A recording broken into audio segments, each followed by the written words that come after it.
BBC একটা documentary প্রকাশ করেছে। এই ডকুমেন্টারি নিয়ে বাংলাদেশের লালবদর সমাজ, অকাল কুষ্মণ্ড সমাজ, টোকাই ছিনতাইকারী গোষ্ঠী যে সমাজ, কিংবা ডাস্টবিন শফিকের মতো উচ্চশিক্ষিত ডাস্টবিন সম্প্রদায়, তারা প্রচন্ড উচ্ছ্বাসিত, উদ্বেলিত। হ্যাঁ, যে এই হয়ে গেল, সব প্রমাণ হয়ে গেল।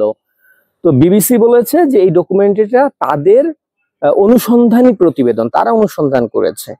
বাংলাদেশ সরকারের উপদেষ্টা বলতেছে এটা বিবিসি অনুসন্ধান করেনি, আমরা অনুসন্ধান করে তাদেরকে তথ্য দিয়েছি।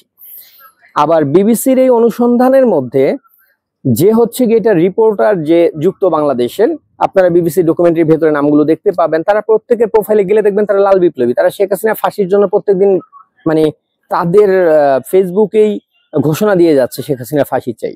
তো এই লাল বদররা হচ্ছে রিপোর্টার বিবিসির।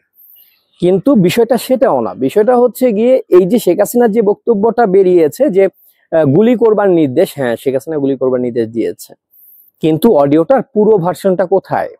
বিবিসি এই যে টোকাই শফিক, যে ওর সঙ্গে বিবিসির ভালো সম্পর্ক, ও তো সাংবাদিকতায় যুক্ত, তো এই টোকাইদের কথায় যে রিপোর্টটা বিবিসি করেছে, এই আকামটা বিবিসি আগে একবার করেছিল গাজা নিয়ে একটা ডকুমেন্টারি বানিয়ে, তারপরে তারা পাবলিকলি ক্ষমা চেয়েছে যে আমরা মিথ্যা তথ্য দেওয়ার কারণে ক্ষমা চাই। বিবিসির এটা নতুন কিছু না, বিবিসি টাকা পাইলে মোটামুটি সবকিছুই করতে পারে।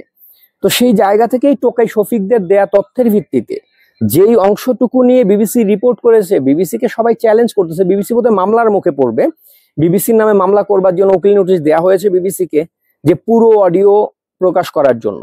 কারণ এই অডিওটা সত্য, এবং এই অডিওটা হচ্ছে 2016 সালে যখন হলি আর্টিজান হামলা হয়, তখন জঙ্গিদের প্রসঙ্গে বলা হয়েছিল ওরা যদি আত্মসমর্পণ না করে গুলি করা হোক। এবং হলি আর্টিজানে কি হয়েছিল পুরো পৃথিবী জানে। ইউনুস এবং ইউনুসের যে টোকাই বাহিনী যতই বলুক বাংলাদেশে জঙ্গি নাই, বাংলাদেশে এটা হয়নি ওটা হয় নাই, পুরো পৃথিবী জানে হলি আর্টিজান কি হয়েছে। এবং সেই ক্ষেত্রে পৃথিবীর যে কোনো রাষ্ট্রপ্রধান গুলির অর্ডার দেবে, এটাই নিয়ম। তো সেই হলি আর্টিজান হামলার অডিওর একটা কাটিং অংশ নিয়ে এটাকে জুলাইয়ের টোকাই বিরোধী আন্দোলনের শেখ হাসিনা নির্দেশ দিয়েছিল এটা। হ্যাঁ, তো এই যে ব্যাপারটা, এই টোকাইদের আন্দোলনের নির্দেশ এটা ছিল না। টোকাইদেরকে যদি হত্যা করার নির্দেশ দেওয়াই হতো তাহলে পুলিশ দরকার ছিল না, এক ছাত্রলীগকে বললেই হইতো, হতায় ফেলাইতো সবগুলারে।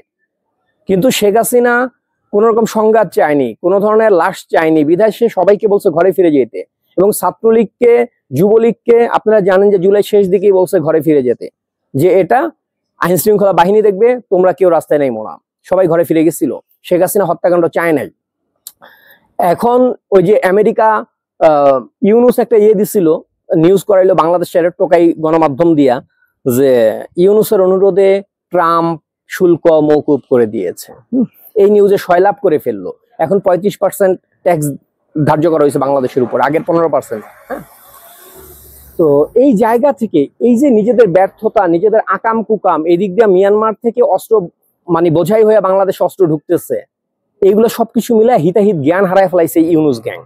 এখন তারা নিজেদের অপকর্ম ঢাকার জন্য কিভাবে 2 দিন পর পর আওয়ামী লীগ, শেখ হাসিনা এই জিগির তুইলা শুধুমাত্র নিজেদের আকামগুলা ঢাকতে চেষ্টা করতেছে। এবং এটার পিছনে শত কোটি টাকা তারা ইনভেস্ট করতেছে বিবিসির মতো এই ধরনের ডকুমেন্টারি গুলা করতে। অতএব এই ধরনের ভণ্ডামি করে বাঙালির চোখে ধুলা দেওয়া যাবে না।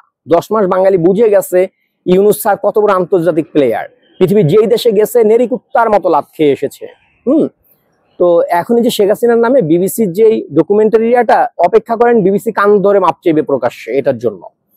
ইউনুস গ্যাংয়ের ফাঁদে পা দিয়ে বরং বিবিসি একটা ভুল করলো। বিবিসির মতো একটা আন্তর্জাতিক গণমাধ্যম, তারা ইউনুসের টাকা খায়া শুধুমাত্র ইউনুসের কথায় হলি আর্টিজানের অডিও ক্লিপকে, এই যে জুলাই অডিও ক্লিপ গুলা চালায় দিচ্ছে, এটার মাসুল মানে বিবিসিকেও দিতে হবে, তার গ্রহণযোগ্যতার জায়গা প্রশ্নবিদ্ধ হবে। আর ইউনুস যে স্বপ্ন দেখতেছে এগুলা কইরা কইরা নিজের আকাম ঢাইকা রাখবে, খালি শেখ হাসিনা আওয়ামী লীগ জিগির করবে, পোষাবে না ভাই। মাত্র বলা শুরু করছে যে নির্বাচন ডিসেম্বরে দেওয়া হবে, কারণ বুঝতেছে যে কোন অবস্থাটায় যাচ্ছে দেশটা। তো এই ধরনের নাটক বন্ধ করেন। আওয়ামী লীগের জনপ্রিয়তা গত 16 বছরের সর্বোচ্চ পর্যায়ে আছে, আপনাকে এই নাটক পাবলিক খায় না।